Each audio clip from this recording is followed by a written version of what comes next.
Welcome to the Better Show. I'm Audra Lowe. And I'm JD Roberto. So while you're out there and you're doing your Christmas shopping this year, do you ever wonder why stores choose what they put on their shelves? Like your tie. Like, why did my tie get put on a store shelf somewhere, That's right? something that I always wonder. You kind of scratch your head sometimes, like, how did that make it and this didn't, or vice versa? Right. Anyway, here in New York, one of the most popular and one of my favorite specialty stores is Henri Bendel. Okay. And even though that they have the trendiest handbags, they've got accessories, a lot of gifts, the most important part of the store, to me, an interesting part of the store, is how a lot of the products make it to their showroom.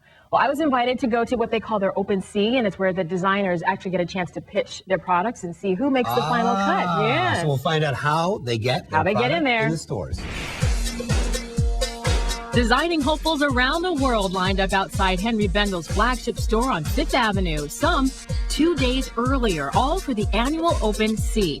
For over 40 years, budding entrepreneurs have brought their collections and high hopes. Those designers downstairs are hoping that one of their products, or several of them, will end up right here in the store. And it's all done American Idol style.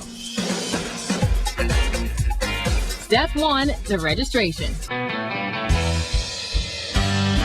All right, so once they come downstairs, they all have to sign in, and they're separated by the category. We've got jewelry, handbags and belts, beauty, fragrance and gifts, and hair accessories. Then it's time for the holding room. And here it is, the holding room, where all the designers calm their nerves, or try to at least, size up the competition, and then patiently wait to be called in for that ever-important pitch. Oh my gosh, look at all these people. Are you guys excited? Yay!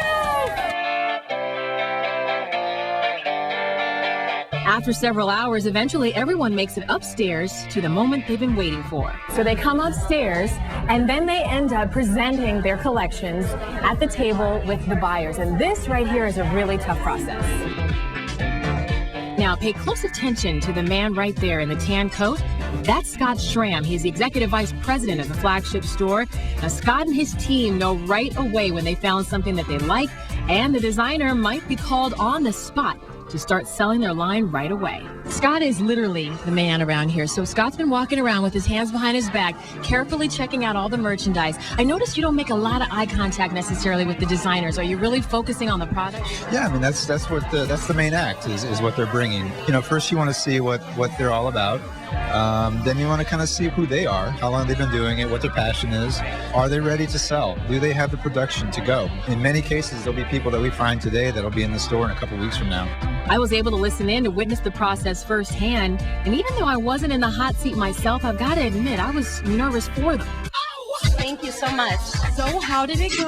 Was it a yes? Yes, she's so friendly and nice. I was nervous. It's not for us. Arian Braverman is a senior buyer at the store, and I sat with her for over an hour while the designers pitched to her, and she is one tough cookie. I think it's very cool, and I think it's very sculptural. I don't think it's for us.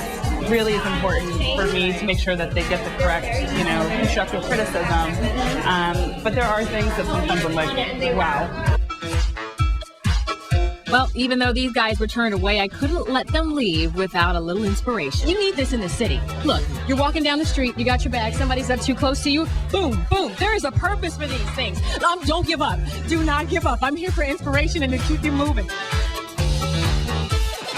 A lot of people that come and they're not necessarily prepared. They have a great product, but they don't have enough. Yeah, sometimes it's literally, that they made it last night. But what's good about that is that we can then help coach them and say, this is what you need to do next time, or this is what you need to do to get back into the store.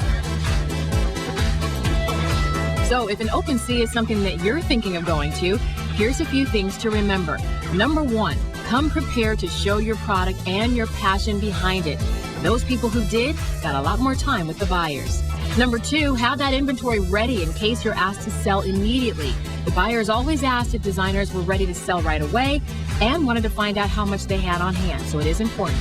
And number 3, make sure that your product fits the store's needs. Buyers quickly turn down anything that they simply can't see customers buying from their store. Do you want to do a trunk show for holiday? Yeah, sure. Just make sure you send my commission. Okay.